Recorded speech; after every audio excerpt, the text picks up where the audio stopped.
Alhamdulillahirabbil alamin wa bihi nasta'in ala umuri dunya waddin. Wassalatu wassalamu ala asyrafil anbiya'i wa imamil mursalin sayyidina wa maulana Muhammadin wa ala alihi wa sahbihi ajma'in. Amma ba'd. Oke, selamat pagi semuanya. Bagaimana kabar kalian hari ini? Alhamdulillah baik semua. Semoga kita semua senantiasa dalam lindungan Allah Subhanahu wa taala. Alhamdulillah kalian terlihat ceria pada pagi hari ini dan tentunya juga bersemangat untuk mengikuti pembelajaran pada pagi hari ini. Oke, Ibu ada sedikit kata buat kalian. Dengerin ya. Awali pagi dengan bismillah, sambut pagi dengan senyum cerah, berniat di setiap langkah, dan semoga segala aktivitas ibadah dan menjadi berkah.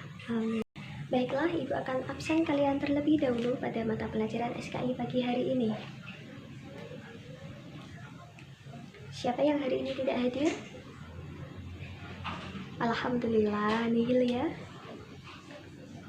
Sebelum pembelajaran dimulai, alangkah lebih baiknya kita membaca surat Al-Fatihah terlebih dahulu. Semoga ilmu yang kita dapatkan pagi hari ini dapat bermanfaat. Siril Fatihah. Oke, bismillahirrahmanirrahim. Langsung saja masuk pada materi sejarah kebudayaan Islam MTS kelas 9 semester genap. Di sini Ibu akan membahas lanjutan dari materi yang telah Ibu jelaskan. Ada yang masih ingat? Alhamdulillah, ya benar sekali. Pada pembahasan kemarin kita membahas tentang Wali Songo dalam dakwah Islam di Indonesia. Nah, dari kalian pasti ada yang bertanya, apa sih Bu tujuan mempelajari Wali Songo dalam dakwah di Indonesia? Jadi, tujuan mempelajari Wali Songo dalam dakwah Islam di Indonesia ini adalah untuk memberikan pemahaman tentang proses penyebaran Islam di tanah Jawa yang disebarkan oleh Wali Songo. Sebelum masuk pada materi lanjutan, yakni tentang peran Wali Songo dalam dakwah Islam di Indonesia, Ibu akan sedikit mengulas tentang pembahasan yang kemarin, yakni tentang biografi Wali Songo. Ada yang masih ingat nama-nama Wali Songo di sini? Oke, mari kita sebutkan satu-satu secara bersama-sama ya. Sunan Ampel Raden Rahmat, Sunan Maulana Malik Ibrahim, Sunan Bonang Maulana Maktum Ibrahim, Sunan Derajat Raden Koseng, Sunan Giri Raden Paku, Sunan Kalijaga Raden Syahid, Sunan Kudus Syekh Ja'far Sodik, Sunan Muria Raden Umar Said, dan Sunan Gunung Jati Syarif Hidayatullah. Oke, lengkap 9 walinya Allah ya. Sudah hafal semuanya?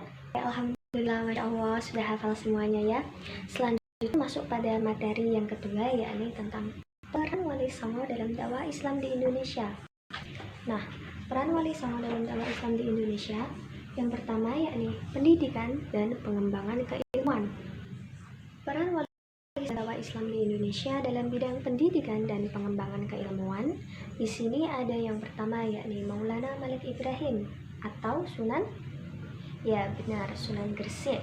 Beliau mendirikan pesantren yang terletak di Gapura, Gresik, guna mendidik kader-kader pemimpin yang handal. Yang kedua yakni Sunan Ampel atau Raden Rahmat. Beliau juga mendirikan pesantren Ampel Denta.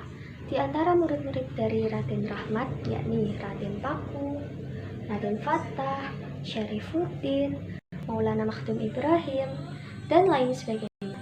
Nah, jejak Sunan Ampel ini tidak hanya di Surabaya dan Majapahit, namun juga meluas sampai ke Kalimantan. Selanjutnya adalah Sunan Bonang. Beliau melakukan dakwah di Kediri. Beliau mendirikan masjid di daerah Singkau. Nah, Sunan Bonang ini terkenal sebagai tokoh piawan dalam berdakwah dan menguasai berbagai disiplin ilmu seperti fikih, usul fikih, tasawuf, dan lain sebagainya. Yang kedua yakni peran Wali Songo dalam dakwah Islam di Indonesia, bidang seni dan budaya. Yang pertama yakni Sunan Bonang. Beliau dianggap sebagai pencipta pertama gending. Ia berdakwah di daerah Tuban menggunakan wayang dan gamelan. Adapun Sunan Giri atau Raden Paku adalah pencipta permainan anak bernuansa religius seperti cublak-cublak suang, gending, dan lain sebagainya. Selanjutnya yakni Sunan Giri atau Raden Koseng. Beliau adalah pencipta orang Jawa yakni Pangkur. Sunan Kudus atau Syekh Ja'far Sodik. Di sini juga pencipta Masku Mambang dan Mijil. Selanjutnya adalah Sunan Muria atau Raden Umar. Beliau menciptakan berbagai tembang Kinanti yang berisi nasihat dan ajaran ketuhanan. Beliau juga pandai menjadi dalang seperti ayahnya. Ada yang tahu siapa ayah Sunan Muria? Ya, benar sekali, Sunan Kalijaga atau ya benar, Raden Syahid. Sunan Kalijaga atau Raden Syahid ini dianggap sangat berjasa dalam mengembangkan seni wayang kulit serta gamelan. Selain wayang kulit dan gamelan, Sunan Kalijaga juga mengembangkan seni suara, ukir, pahat, kesusastraan, dan lain sebagainya. Yang ketiga yakni peran Wali Songo dalam dakwah Islam di Indonesia dalam bidang sosial kemasyarakatan. Salah satu dakwah dalam bidang sosial kemasyarakatan ini dilakukan oleh Raden Rahmat atau Sunan Ampel, yakni dengan membentuk jaringan kekerabat melalui perkawinan antara para penyebar dengan penguasa bawahan Majapahit.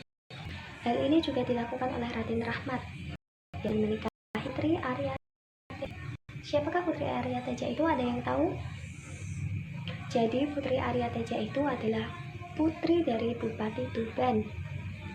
Nah, selain itu, Raden Rahmat juga membuat peraturan yang memuat nilai-nilai ajaran Islam, seperti Molimo. Yang pertama, Moh Madeg. Yang kedua, Moh Ngombe. Yang ketiga, Moh Madet. Yang keempat, Moh Main. Yang kelima, Moh Maling. Kelima aturan ini mempunyai arti tersendiri. Yang pertama yakni Moh Madeg, artinya adalah larang berzina. Yang kedua yakni Moh Ngombe, artinya larangan meminum minuman keras. Dan yang ketiga adalah Moh Madet, artinya larangan menghisap candu. Yang keempat adalah tadi apa? Ya benar, Moh Main, itu adalah larangan judi. Terus yang terakhir adalah Moh Maling, larangan mencuri.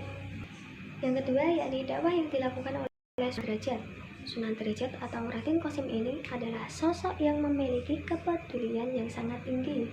Beliau menciptakan kemakmuran dengan membangun solidaritas sosial dan kerja bakti. Dalam bidang sosial kemasyarakatan ini juga ada dakwah dari Sunan Kudus. Beliau mengajarkan mengenai alat kebutuhan rumah tangga seperti tukangan, kerajinan emas, pandai besi, dan lain sebagainya. Selanjutnya yakni peran dakwah Wali Songo dalam bidang berbangsa dan bernegara. Ini gambar kerajaan Demak. Peran dakwah Wali Songo dalam bidang berbangsa dan bernegara ini yang pertama ada Sunan Ampel. Beliau termasuk perancang kerajaan Demak Bintoro yang beribu kota di Demak. Beliau juga berkedudukan sebagai bupati di Surabaya yang menggantikan Arya Sembu. Yang kedua yakni Sunan Kalijaga. Beliau ini mempunyai kedudukan tinggi di Kerajaan Demak sebagai guru sekaligus penasihat utama Sultan. Beliau juga ahli dalam administrasi negara. Beliau menciptakan syair lagu Gunung Gundul Pacu yang merupakan wujud kritiknya terhadap kebijakan raja. Nah, yang terakhir ini adalah strategi dakwah yang digunakan Sunan Jati, yakni memperkuat kedaulatan politik. Oke, itulah peran Wali Songo dakwah Islam di Indonesia. Ada yang ditanyakan? Oke, pertanyaan-pertanyaan yang ada di pikiran kalian, kemudian catat, dan ibu akan bagi kelompok. Di sini kelompok ibu bagi urut absen saja. Per kelompok ada 5 orang, urut dari absen pertama ya. Jadi untuk tugas pertemuan selanjutnya, yakni setiap kelompok maju ke depan, kemudian dibacakan soal sekaligus jawabannya kalian jawab, kemudian untuk didiskusikan bersama kelas. Baiklah, untuk pertemuan pada pagi hari ini yakni tentang Wali Songo dalam dakwah Islam di Indonesia, saya cukupkan sekian. Mari kita tutup bersama dengan bacaan tasbih dan hamdalah bersama. Subhana rabbika rabbil izzati amma yasifun, wassalamun alal mursalin, walhamdulillahi rabbil alamin. Oke, terima kasih anak-anak, tetap semangat belajar sampai nanti jam terakhir dan jangan lupa tugasnya untuk dikerjakan.